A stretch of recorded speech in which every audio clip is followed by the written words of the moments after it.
Snake hissed. Shh. No. If you encounter a cobra, then shh sound you get. Hissed. She slurped her tea. Slurping. You take tea and drink it from your glass or cup, making a sound. Some people do that. That kind of sound. That's slurp. The young girls giggled and ran away. That's giggling. Okay. Now from literature, from Shakespeare, The Tempest, let us look at how in literature onomatopoeia has been used. Onomatopoeia is used in literature. Ariel, one of the characters. Hark, hark, bow, bow. Barking of the dog. The watchdogs bark, bow, bow. Okay. Hark, hark, I hear the strain of stuttering chanticleer. Chanticleer is a domestic cock. Chanticleer. Cry, cock-a-doodle-doo. Cock-a-doodle-doo. This is the cry of the cock. Okay. Next one. This is from James Joyce's famous novel Ulysses.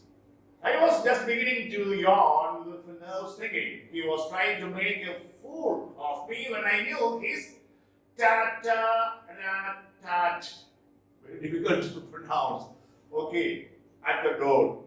This is the sound of knocking at the door. See? Ta-ta-ra-tat. This is something coined by James Joyce. Okay. Edgar Allan Poe's famous poem, The Bells, is one of the most onomatopoetic works of literature in history. The Bells. If you want to learn more about onomatopoeias, then you read this poem. Okay. Next one. This is oxymoron. Another very important figure of speech. Oxymoron. In which two opposite or contradictory terms are placed side by side to create an effect. Two opposite words placed side by side to create a kind of effect, to draw your attention. Let's look at some examples. It's very easy. Dark, light. Dark and light. See? Opposite words. Living, death. Living, death. Jumbo shrimp. Okay? Sorry, not jumbo. Jumbo shrimp. Jumbo means very huge. Shrimp is a small kind of fish, right? Unpopular celebrities. How come? Celebrities are popular. Then you say unpopular celebrities. Next one. Deafening silence. How can silence deafening? Okay. Cruel kindness. Cruel, then kindness. Open secret. Original copies. You say original copies? You always say, please give me the original, not the original copy. We always say that. Bright smoke. It cannot be bright. Heavy lightness. Cold fire. Loving hate. Oh, anything of nothing. Anything of nothing. All opposite. Oxymorons. Grimly gay. Gay means happy. Grimly gay. How? My only love sprung from my only love sprung from my only hate. You see? This is from Romeo and Juliet. 29. Paradox. This is a statement that appears to contradict itself. But it sometimes communicates great wisdom. It makes us to sit back and think deeply. Okay. Examples will make things clearer for you. I can resist anything but temptation. You see, I can resist anything but temptation. This makes you think. It's a paradox. This is from Oscar Wilde. The child is father of the man.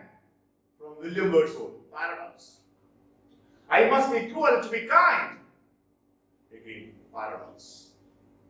From Shakespeare's Hamlet, I must be cruel to be kind. Now you may ask, what is the difference between oxymoron and paradox? Okay, oxymoron and paradox difference. I'll tell you very soon. I only message those who do not message. Okay. As for believing things, I can believe anything, provided that it is quite incredible. Paradox. This is from the picture of Dorian Gray by Oscar Wilde, very famous. Okay, very famous book. Okay, all animals are equal, but some are more equal than others. This is from George Orwell's allegorical novel, Animal Farm. All animals are equal, okay, but some animals are more equal. That happens even in our society. Save money by spending it. Oh, it's a paradox. Save money by spending it. If I know one thing, it is that I know nothing. This is the beginning of the end. I'm giving you as many examples as possible because in some years I have seen from my experience, the examples given here are asked in the exam. Okay? Men work together whether they work together or apart. This is from Robert Frost. What a pity that youth must be wasted on the young. This is from Bernard Shaw, a great 20th century playwright. Death, thou shalt die, from John Donne's famous poem, Death Be Not Proud, from his Holy Sonnets. Now, difference between oxymoron and a paradox. What is the difference? A paradox may consist of a sentence or even a group of sentences. But an oxymoron is a combination of two contradictory words, two opposite words. Remember that. This is the difference. Otherwise, they try to play with the same idea. A paradox seems contradictory to the general truth. A paradox seems contradictory to the general truth, but it does contain an implied truth. That's why the writer is trying to draw your attention. An oxymoron, however, may produce a dramatic effect, but does not make any literal sense. The simple thing you have to remember is oxymoron, just two words placed, two opposite words. But a paradox may contain oxymorons, but they are put in longer sentence or in more than one sentence. Okay. Next one, parallelism. What is this? It is a literary device in which coordinate ideas are arranged in phrases, sentences and paragraphs that balance one element with another of equal importance. Oh, definition sounds a bit intricate. Don't worry. We will look at the examples. Ready makes a full man. Conference, a ready man. I am writing, an exact man. Francis Bacon's essay of studies. Now, look here. They are of the same structures. Okay? They are of the same structures. We always love those who admire us. But we do not always love those whom we admire. Okay? Next. But they flatter him with their mouths. They lie to him with their tongues. No? The same structure. The grammatical structure remains the same. Ideas may be opposite, but the grammatical structure is the same. This is parallelism. Now let me draw your attention. This is parallelism in literature. Now sometimes in grammar they ask you questions on error in parallelism. What does it mean in grammar? If you are using a particular part of speech in English, in that sentence you must continue that. You cannot change the part of speech. For example, let me give an example. I like reading, watching TV, playing cricket, and to cook. Error in parallelism. Because until you have come to cook, you are used gerunds. Suddenly you have used to infinitive, which is an error in parallelism in grammar.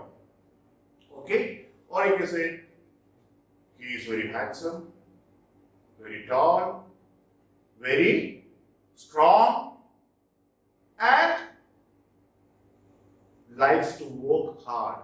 God. You are used, and he is very hard working. So if you are using same elements, then there is no error in parallelism. But if you change the elements, then in grammar it is known as error in parallelism.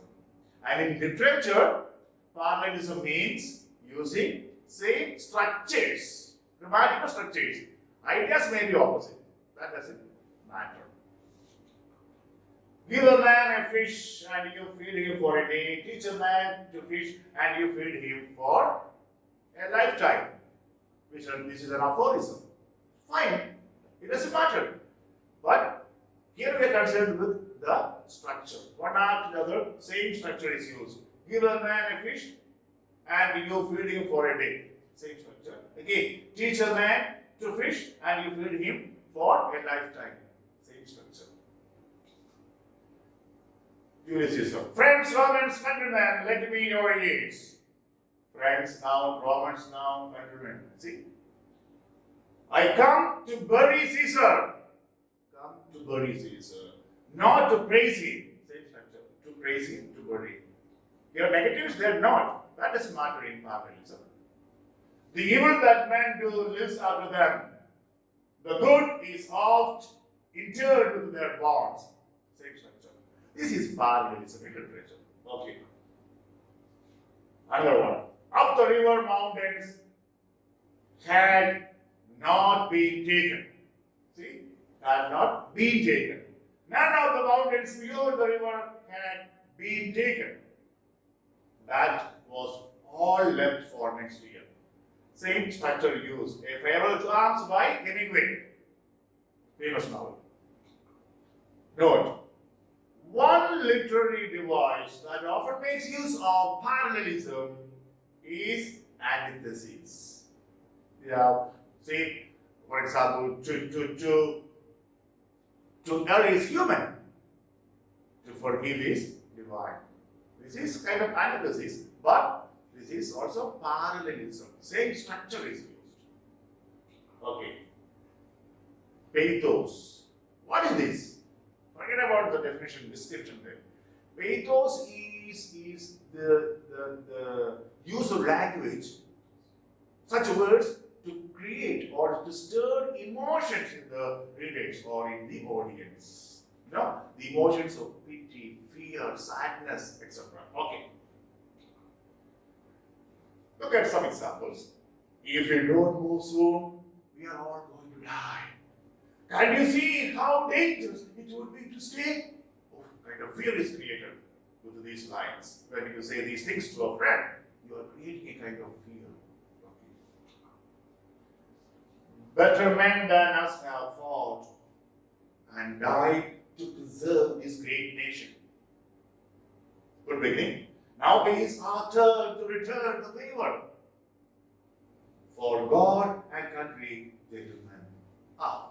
It is trying to stir the audience, the readers. Very emotional kind of a speech.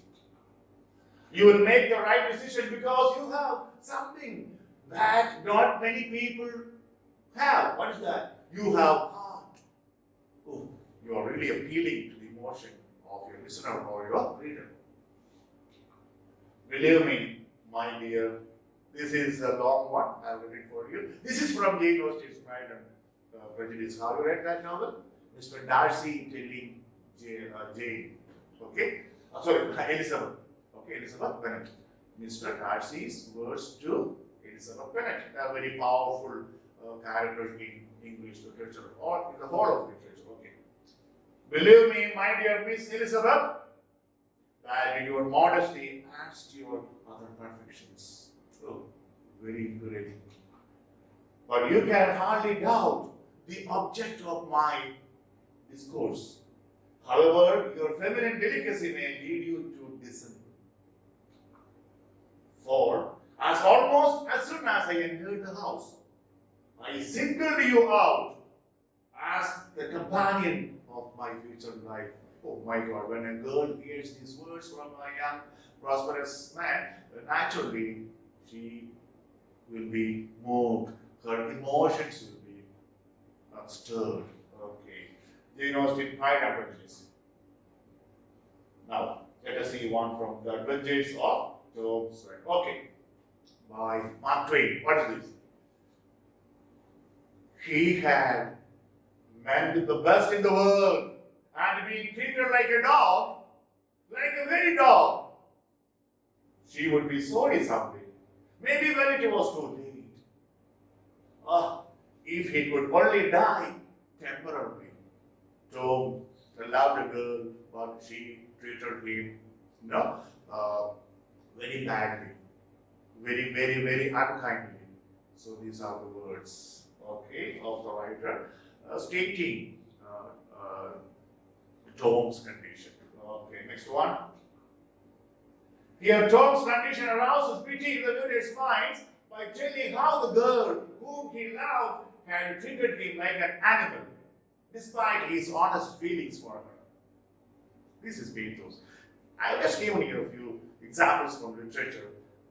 I have also given you examples from ordinary day-to-day life. Okay. Periphrasis. What is periphrasis? Very easy. This is the easiest. It is also called circumlocution. Means what? Saying in a roundabout way. It is the use of longer phrasing in place of a possible shorter one. In other words, using unnecessary words. Examples will make things clearer. So long as men can breathe or eyes can see. See? Instead of saying, so long as humans live. Why should you say, so long as men can breathe or eyes can see? So long as humans live. Enough. Well, the first one is a periphrasis. Okay. Another one. More lovelier. Some people sometimes use more lovelier instead of using lovelier. Okay. In my humble opinion, why should you say that? Simply say, I think this is not right. Rather than saying, in my humble opinion, this is not right. Okay.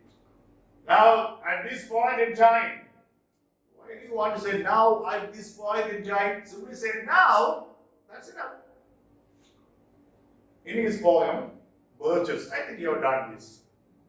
Okay? Robert Frost uses words like crystal shells and broken glass to describe ice. This is periphrasis. In J.K. Rowling's Harry Potter series, oh, you have read, I'm sure. Lord Voldemort is referred to as he who must not be named, or you know who. A long sentence, no, a long phrase. This is periphrasis. Next one, personification. What is this personification? This is very important, and in many tests this is asked. They give you a sentence or a couple of lines from a poem and ask you what figure of speech is this. They give you sometimes confusing options. We will look at all of those. It is a figure of speech in which an inanimate object or an idea or an animal is endowed with human qualities or abilities, giving or attributing to to objects in nature or to animals, okay, certain human qualities, human traits. That is known as personification. Now, example, the shadow of the moon danced on the lake. Now, moon is given the qualities of a human being. Okay. Lightning danced across the sky. Lightning danced across the sky. Again, human trait. My alarm clock yells at me to get out of bed every morning. Okay, yells. Who yells? Human beings will yell at somebody else. The avalanche devoured anything standing in its way. Who can devour? Huh? Maybe an animal does that. An avalanche is now given certain qualities of human beings or some animals. Okay. The flowers were blooming and the bees kissed them every now and then. Bees cannot generally kiss. Human beings do that, right? So here, in all these examples, you find human traits or qualities are attributed to inanimate objects or even animals. The flood raged over the entire village. We rage, humans rage, not the flood. But the qualities given to, the human qualities given to flood. The tall pine trees in the hilly area fondled the clouds. Fondled, usually a mother or a father or a brother or sister fondles, okay? Caressing, showing affection, love. When he sat the test, example, the words and the ideas fled from his mind. Usually, who flees away? Humans flee away, or some, right? Or some animals run away. But ideas fled. So here the qualities of humans are given to these inanimate objects. Okay? Okay? So these are some of the figures of speech. Please go through these figures of speech. Now already we have completed around 30. We have only one more lesson on figures of speech. I mean, most important, commonly asked figures of speech. There are maybe some minor ones. There are, of course, there are. And if you are intrigued, if you are curious, if your curiosity is aroused, then you can on your own do some research to familiarize yourselves with those minor figures of speech as well. Let's end this class. Yeah, I have taken only 25 minutes. I'm making a point that I don't want to take a lesson beyond 30 minutes. Sometimes certain topics compel me to maybe take around 35 minutes, not more than that. Okay. Success will never lower its standard to accommodate us. Success will never lower its standard to accommodate us. No. We have to raise our standard to achieve success. And that's exactly why you have joined this program, this coaching program, and you will definitely achieve success. With this promise and praise, all the best and take care till we meet for the final lesson on figures of speech.